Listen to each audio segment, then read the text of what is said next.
Oh, you got me tripping about this movie, man. Dude, I'm telling you, man. The greatest gladiator match in the history of the world. Son of Krypton versus Bat of Gotham. You're psychotic. Nerd talk. Melissa ain't here. I don't know where the hell she is. She's probably in bed somewhere. I'm here with my boy Carl. Me and Carl went to high school together. We grew up together, and we both kind of came up on the Batman Superman, on the Batman Superman tip, and excited about the comic book characters. I can't remember, like, you dig the movies, right? Like the Michael Keaton Batman and all that, because I don't remember all of them. Okay, so and even then the bad ones with like Clooney. Oh, those were awful. Val Kilmer played Batman and almost ruined the whole character. Yeah. And then, like, I'm sure you dig the Nolan movies, right?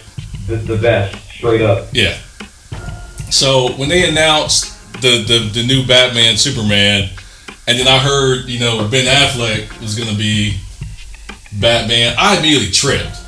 I was like, oh hell no. Yeah, you did. And then, like, me and you have been like with this, man. Like, the moment like the bootleg trailer dropped, we was like, oh.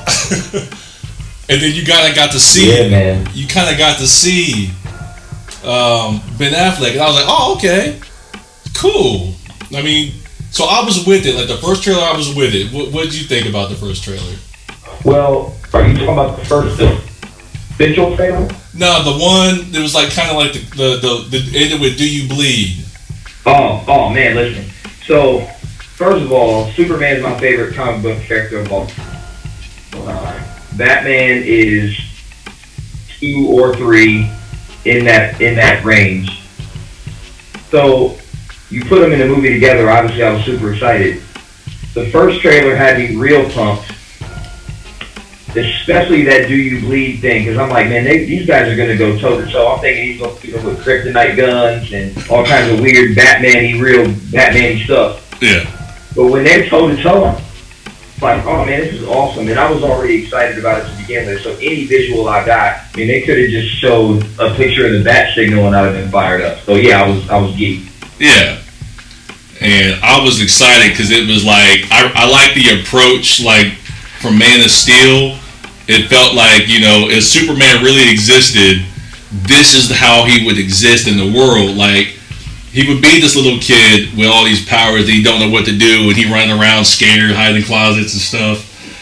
And then I like the real world approach to it. So, like, when the second movie trailer started dropping, I was like, oh, I like the approach, man. It's like they're treating him like a god. And they're probably worshiping him. They're probably scared of him. It was like... Which, like you said, is real. That's real. Right. Because, like, if dude really showed up, I'm sure that's how it would be. Some people would be happy. Some people would be pissed off. Some people would be scared. And it would be like, it'd be a problem. Yep.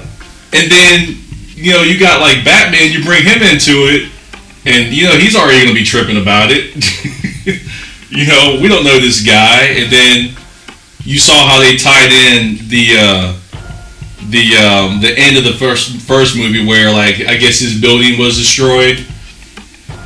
Yeah, all the destruction. Yeah. Yeah, and apparently he's got people in that building that died, so he's got like a personal problem with Superman. So I was with it. The second trailer, I was like, all right, bet. And then the clip where he was down chained up.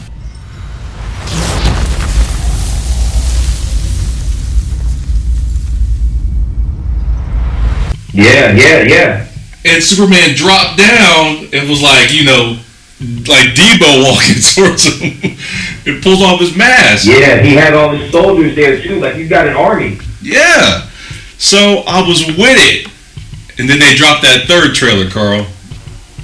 And just ruined the movie for me, man. See, man, you keep saying that, man, but I'm trying to tell you, I have a hot take on why they had to do that. Okay, talk to me, man. Talk to me, man. Talk to me. Tell me. All right, so here's the reality. We live in a post-Nolan world when it comes to movies. Uh-huh. So that speaks to the reality of it and people dying. And like you look at Michael Keaton was playing Batman. The worst thing that happened was Joker pulled out that big gun and shot the Batwing, and a couple people got scuffed up. Yeah. But post-Nolan, people were dying. Like, it became a real thing. Also, DC has been playing catch-up ever since Robert Downey trimmed his beard and became Tony Stark. Yeah. Consideration, the Jericho. That changed the game. So Marvel took over the whole comic universe, and DC's been playing catch-up the whole time. I don't think it's an accident that Marvel keeps launching stuff about Civil War and Infinity and all these things that are coming out. They're launching all this stuff to try to steal the hype back. Yeah. DC had no choice but to let that stuff go, man, and they had to risk pissing off a couple of fans like you in order to get their arms big enough that they possibly could to steal some of the hype back. They had to do it. Okay, I'm with you. I hear that. Because somebody made an argument to me that last trailer wasn't for fans. It was for people that don't know about, like, the Justice League or Batman, Superman, or any of that. And I was like, all right, I see that. I can see that. But even if that's the case, like, the way the movie looks to me now, it looks super corny, man. It's just like the "Do you bleed" part ain't even the part that we thought it was. Tell me, do you bleed? No, it's not. They weren't even fighting at that point. No. Superman was leaving. Yeah, man, and I didn't like the dialogue in that scene, man. Like, Superman showed up and was like, "Next time they shine your light in the sky, don't go to it. The bat is dead." I was like, that's not even scary, man. Next time they shine your light in the sky, don't go to it. The bat is dead. Bury it. Consider this mercy. Tell me.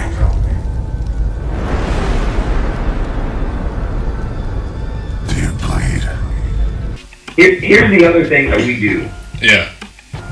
Fans like you, fans like me, we dissect the hell out of everything that comes across. And we almost suck the fun out of the movie before we even get to the theater. Okay. So anything that comes out in a trailer like that, we dissect it, and yeah, it's corny to us, right? But in the grand scheme of things, it may not detract from the actual quality of the movie. I thought it was corny too. Like, wait, you asked him if he bleeds, and then you didn't even stick around to find out? Like, what's going on? So, what can you do?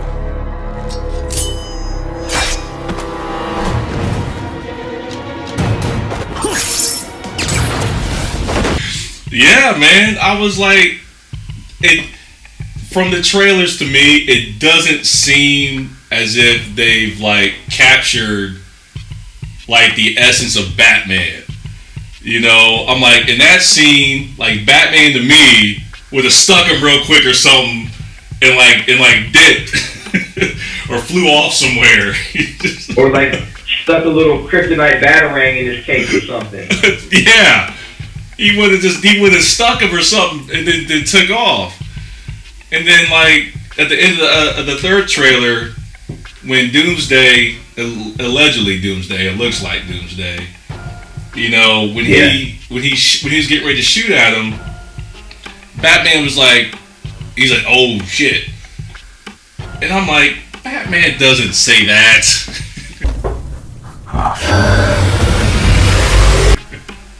No, he's got a plan always. He's always got a plan. However, we also have to take into account that they've never been in the same universe before. Batman and Superman and all these alien type things in the cinematic universe. Yeah. We're not talking comic books. We're not talking animated. We're talking cinematic universe. He's never seen anything like Doomsday, like Superman. Like, everybody's got a plan. Look at the mouth. There's a famous boxer that said that. And I think what this cinematic universe is trying to tell us is that, hey, Batman's the guy, but he's never seen anything like this. And he's a little unsure of himself. Maybe that's why he didn't do anything to Superman when he asked him if he bled. Like, he's trying to figure out what in the world to do because he's never seen anybody like this. Okay. I see that. I haven't thought of it like that. So you're saying this is kind of like the evolution of Batman. We get to see him kind of evolve into possibly the Batman that we know? Yes, because if you think about the chronology of all the cinematic universe, Superman's new right now. Yeah. The Batman that we know, the Nolan Batman, I think is several years. This is almost like a prequel to me. The Nolan Batman, to me, the Batman that we know, exists after this. Maybe we just didn't hear about the whole Justice League thing. But I think Superman is new and Batman hasn't evolved into that person that we know and love now. Okay, I mean, I can see that, and I'll go along for the ride, man. You know, I'll go along for the ride. Well, like I told you the other day, you don't have a choice, bruh. You're gonna go see the movie either way. I'm gonna go. Not go see it. I'm gonna go see it. I'm gonna go see it, and I'll go with an open mind. I just don't think that there's any way that there's a person who actually gets paid to film movies that mess up Batman versus Superman and Wonder Woman and Doomsday and Aquaman. You almost can't mess it up. But it's possible. It is possible. It's possible. I think I've always had this running joke that I said Marvel's for the kids, DC's for the adults. And people get mad when I say that because, you know, the Marvel movies are fun and they're like, you can take your kids to see them movies. You know, I don't know if you have, but like, do you show your kid the Dark Knight movies? My youngest son won't watch them. He took one look at each ledger and said, nope, not watching it. Do you know why he said that? Like, what was it? It's because it's dark, man. It's scary, man. Like, it's a different deal. He didn't like Bane either, man. No one cared who I was till I put on the mask. If I pull that off, will you die? It would be extremely painful. You're a big guy. For you. He wasn't feeling Bane. He was like, man, I don't know. He's watched it since, but like when it first came out, he wouldn't go to the theater and watch it with me because it's just too dark. Yeah. Yeah. Which is fine. But you loved it. Okay. So yeah, man. I think that like DC, from what it looks to me as if they're trying to get into the game with like one big swing. By the end of the movie, the Justice League is possibly formed, and so I'm like, Wow, that's a big leap. I'm like, dang, I'm like, that's huge. So I'm like, is the Batman Superman part, you know, is it just like the second act? Is it, what is it? You know, so I don't know, man. You know, I'm just, speculating. Well, that's one of the things that I got from the third trailer when they brought Doomsday out. I realized that Batman versus Superman may be an inappropriate title for this movie. Because I don't think that they're going to be fighting each other very much. It's going to happen initially, then Doomsday shows up, and then they all got to fight together. So yeah, that's the thing that bothered me. I think most about the third trailer was like they took us past Batman versus Superman in the trailer to them working together. So like you knew that they were going to eventually work together. I mean, you obviously already knew that, but you still want to go on that journey, you know. And I was like, man, they just moved us right past that to now they're joking with each other, you know. And now they're teaming up and fighting Doomsday. So I was like, well, think about, like, you ever been playing spades and and you down by 1 million and you just got to try to run Boston and go for broke just to get back in the game. Yeah. Yeah. This is that for them, right? Marvel's been winning so many championships in this whole comic book thing. Yeah. DC fans have become Marvel fans as a result of them being impatient with their universe coming to fruition. So they're trying to get not only their fans back, but they're trying to steal some fans from Marvel. And I think that may be forcing them to reach a little bit outside of their comfort zone. But what they really have from a studio perspective, they don't. Yeah. And you were right. You know, I'm still going to go see the movie. I'm not going to be as excited as I was to see it because, like, I thought it was going to be, like, this epic movie. And I'm like, oh, my God, man. Like, the two biggest superheroes of all time are going to be on the movie screen together. And I'm like, this is going to beat Titanic. This is going to beat Avatar. This is going to beat Star Wars. You know, I had built it up in my head. And now I'm like, man, I'll be surprised. I'll be very surprised if it's like a really, really good movie. Do you think that there's any fan that you will like the movie more than you think? Honest opinion, probably not. Wow. Probably not. That's all I got, man. Dude, man, it's gonna be fun, man. I can't wait to hear your reaction to the movie specifically, because you're one of the few people I know that actually like loves this stuff like I do, and you're not feeling it right now. I'm still geeked, but you're not. I might be as excited to see Suicide Squad as I am this movie. I am now. Right.